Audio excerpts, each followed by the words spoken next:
Yeah, man, I was pretty blown away. And obviously, I've seen a lot of things, been around a lot of things, and I knew what was going to come from this when he refused to go back in the game. And it's one of these things that you build up your career, you do everything possible, and this one incident is what you're going to be labeled as going forward, no matter what happens, right? I don't think he's not going to be there on the team after this year.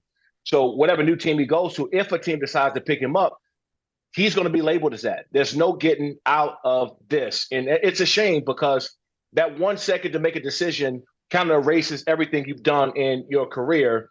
And I saw it coming as soon as it happened. And I don't think I've ever seen anything like it.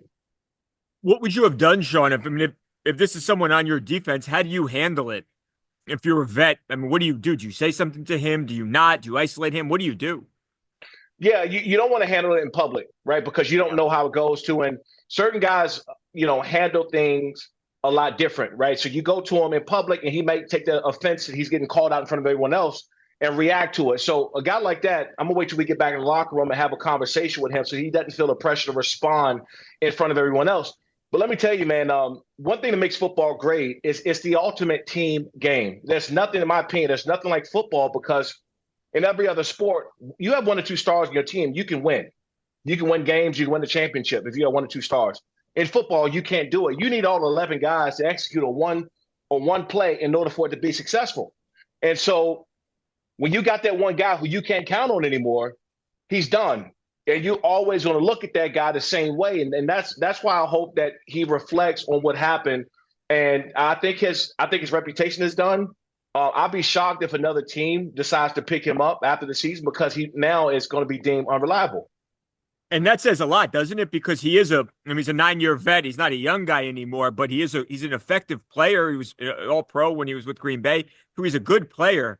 But this, like you said, if football it requires cohesion and all that, and it just doesn't seem like it would be worth it for another team to take a chance on someone who may be unreliable. I don't think they will because automatically he walks into the locker room with a stigma. And when you start the off-season workouts all the way into your OTAs, to your mini camps, to your training camps, that is when the bond, the brotherhood is built with all these guys. And you go through this process in order to count on one another when the season comes and when season happens. Guys are tired in the fourth quarter. We go back and watch the film the next day and see who quit, right? Who didn't run to the ball, who gave up. And those guys get labeled right then and there. So when you have a guy that's blatantly refusing to go into the game, there's no fixing that. And mind you, there's a lot of things that happen in the locker room. There's fights, there's arguments, there's disagreements, there's all kind of stuff that guys would eventually get over. Right. They are not getting over on someone quitting and not going in the game. That part of it is not fixable, in my opinion. Shawne, I think people are obviously trying to figure out reasons, explanations for why the 49ers have struggled this season. Does this say anything bigger about their team, the culture inside the locker room? Is there anything more you can take from this, or is this an isolated incident in your mind? I think it's an isolated incident. It's no overlooking the fact the amount of injuries that these guys had and the amount of key injuries, right? It's not like this is a banged up team. They lost their stars, right? And McCaffrey, you can go down the list of just who's injured right now on the injured list and some of their key players. So injuries definitely played a big part of it. I think this is an isolated incident. It doesn't seem like this is a team that is undisciplined or unwilling to go that extra mile.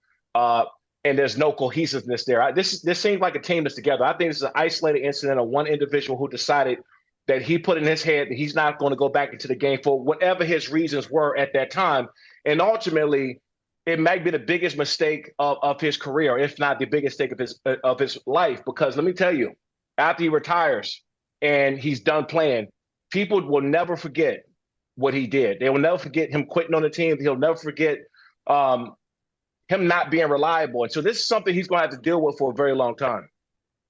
It would seem to me, like you said, I don't think it's something with the culture looking back at this year, but it's something if you did not handle in the right way, if they allowed this to happen, Shawne, that could then, it seems like to me, it could sort of, I don't know, have a bad effect on the team. Is that true that they needed to basically say, hey, you're done. You're not going to play for us anymore?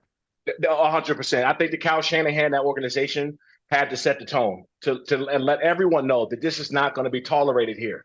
And if they did, then I would come back and say if they did let it happen and we showed up and he's on the field the following week, I would say, yeah, they got a culture problem because this is something that they're used to dealing with. This is not their way. This is not who that team is. This is not the product that they want to put out there. So they had to, slam down the hammer on him to make sure that everyone knows that this is not who we are and we're not going to tolerate it going forward.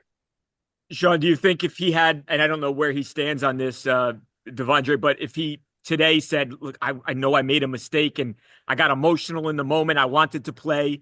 And, I was upset that I was pulled for Dre Greenlaw. I mean, do you think there's anything he could do to salvage, not his time with the Niners, but maybe some sort of career going forward?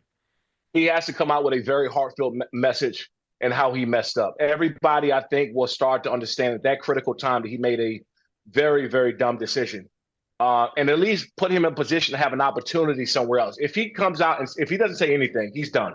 I just don't see another team taking a chance on someone that you can't count on. And something was made a public matter. This is not something that happened in the game where he quit or he just ran to a play. This is out there. We know about this. And this is going to echo around the NFL. So unless he comes out and make a heartfelt apology and how he made a terrible decision, I don't believe he'll never line up to play another snap in the NFL again.